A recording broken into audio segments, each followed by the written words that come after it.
Hey guys, welcome back to Ironless Martial Arts. Today we're going to be going over one of our Shinja Kenpo techniques from Green Belt called Serpent B.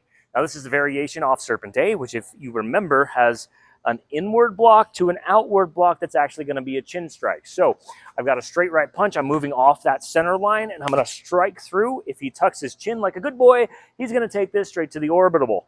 So we've got this nice action spot here that we're going to whip through. Okay, again, whipping techniques is really where our Cobra and our Serpent styles come from. So a lot of whipping in this. So Serpent A, whip, whip, whip, whip, okay? Long range strikes, long range attacks. I'm keeping my distance even though I'm not using my feet, and there's a lot of coiling built in. So Serpent B, okay, as we're building on that, this is your technique. Same here, but now I'm gonna pull and I'm gonna chop for the eyes. Sorry, bud. I'm gonna chop for the eyes, okay? Landing one of these fingers into his eyes. Those are your Cobra fangs, if you want to call them that. All right, from here, I'm going to rebound into his elbow, right? Now, there's already an anticipated reaction condition, the arc. If I hit him in the eyes, his hand's going to want to come up, okay? So I'm going to help speed that along whilst I'm controlling to create a gooseneck right here.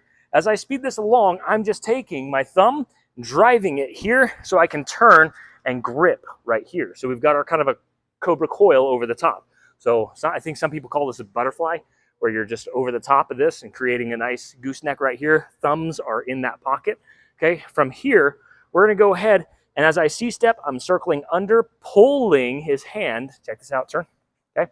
I'm gonna pull from here, pull his hand to the outside as I C-step, grip and hook. Right here, I'm going to sweep my leg through his knee to unbalance him, and I'm going to throw him with this whole apparatus that I've got a hold of. Now, as I throw him, I'm going to go ahead and do this nice and soft, and I'm going to let go because I don't want to break all of this, but I want to demonstrate this. So go, okay? Now, as I throw, I'm going to be pulling and twisting this all the way up, which is going to dislocate his entire shoulder as it spins to unwind through this, okay? So be nice to your yukis when you do this. Again, base technique from the other side, okay?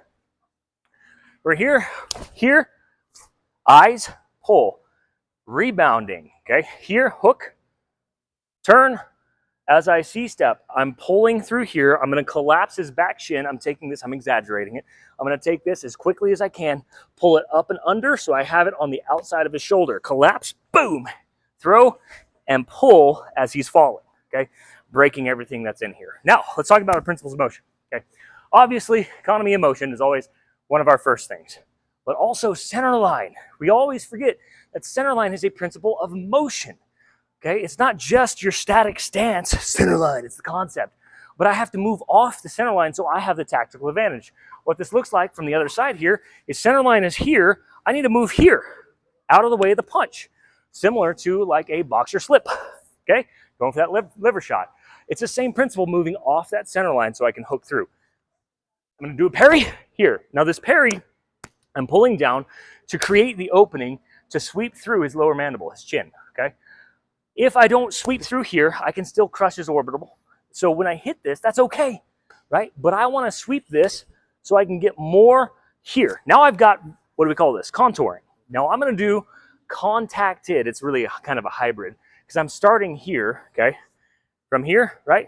When I get to here, I'm going to sweep through and I'm contacting and pulling, so I'm pulling him off balance this direction while pushing, which we have opposing forces. When we've got opposing forces in here, I've also got a finger or two in his eye, maybe one in his schnoz. I did that once, okay? Now the anticipated reaction condition, his hand's gonna wanna start springing back up. So I'm gonna leverage that, and I'm putting some leverage sideways, some focus this direction, so I can turn his hand to the outside.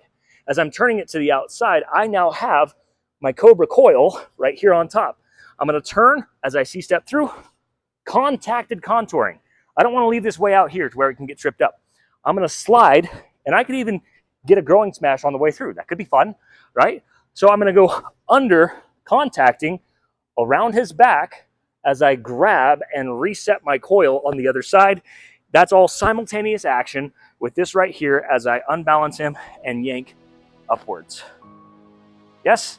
And that is Serpent B, Principles of Motion on a deep dive breakdown.